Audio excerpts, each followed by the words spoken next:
Most people work for money. At Rune, you'll learn how to make money work for you. Welcome.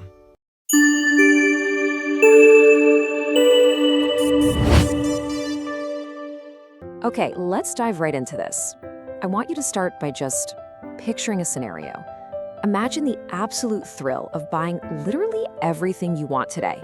The latest gadgets, new clothes, amazing experiences out with friends, but you don't actually have to pay a single cent for any of it until months later. I mean, sounds like a total dream, doesn't it? Well, welcome to today's Explainer, where we're going to unpack what we call the credit card trap. Buying today, paying later, right? Well, that exact mindset is exactly how millions of people fall headfirst into this trap. And the fascinating thing we're going to explore today, and this might surprise you, is that the physical plastic card itself isn't the real problem.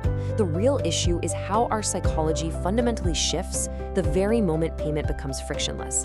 When that friction of handing over cash disappears, our spending habits transform in ways we don't even consciously realize. Part 1. The spending illusion. Let's look at the psychology of plastic. So, meet our young, excited buyer. He just got his very first credit card in the mail. Suddenly, his purchasing power feels absolutely limitless. So what does he do? Well, he goes out and starts making those everyday lifestyle purchases. You know, a morning coffee here, a fresh pair of shoes there, maybe some nice new noise-canceling headphones, a few fancy dinners out. Nothing outrageous, right? It all feels so normal. But man, those purchases are adding up incredibly fast. And here is exactly where the trap is set. Think about it. When you hand over physical cash, you trigger what behavioral economists call loss aversion. You physically watch that money leave your wallet, and you literally feel a tangible neurological sense of loss. It stings a little bit. But swiping plastic, that bypasses the neurological pain completely. The transaction is just so smooth, it doesn't even register as a loss. Every single purchase feels effortless. There's this massive psychological disconnect happening simply because the transaction doesn't trigger our usual awareness of spending. Section 2. Feeding the debt snake. Let's see what happens when the bill finally arrives. Fast forward a month, and well, the illusion shatters. The bill arrives, and honestly, it's massive. All those little $5 coffees and dinners, they've compounded. But right at the bottom of that statement is a psychological anchor, brilliantly placed by the bank, the minimum payment option. By definition, it's the absolute smallest amount you can pay to keep your account in good standing. Wanting to hold on to his remaining cash, our buyer makes the fateful and seemingly harmless decision to just pay that tiny minimum amount. Now, what's really interesting about this is that by choosing that minimum payment, you aren't actually solving a financial problem. No, you're feeding what we can call the debt snake. And every single time you feed it a minimum payment, that snake grows heavier, it gets larger, and it becomes far more dangerous to your financial health. You are literally giving it exactly what it needs to stick around. So why does the snake keep growing? 2 words: compound interest. Interest is the food that keeps this snake alive. Because of compound interest, which is often sitting at a staggering 20% or even more, you end up stuck on a financial treadmill. You're sweating, you're paying every single month, feeling like you're doing the right thing, but the actual balance you owe barely shrinks at all. The snake just keeps eating, and you just keep running. Section 3. The psychology of plastic. How banks separate the pain of payment from the thrill of the purchase. At its core, you see, the credit card industry thrives by completely separating that pain from the thrill. There are 3 specific drivers that make this happen. First up, rewards. They gamify the system, making spending feel like you're literally earning a prize.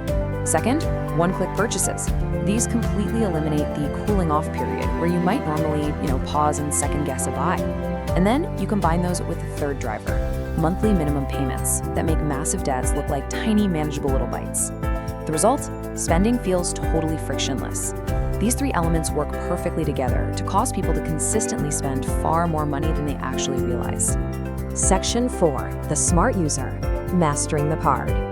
And this brilliantly illustrates the difference. Meet our smart user. I want you to imagine someone with the exact same salary and the exact same credit card. It's a completely level playing field, but look at the incredible divergence in the outcomes here.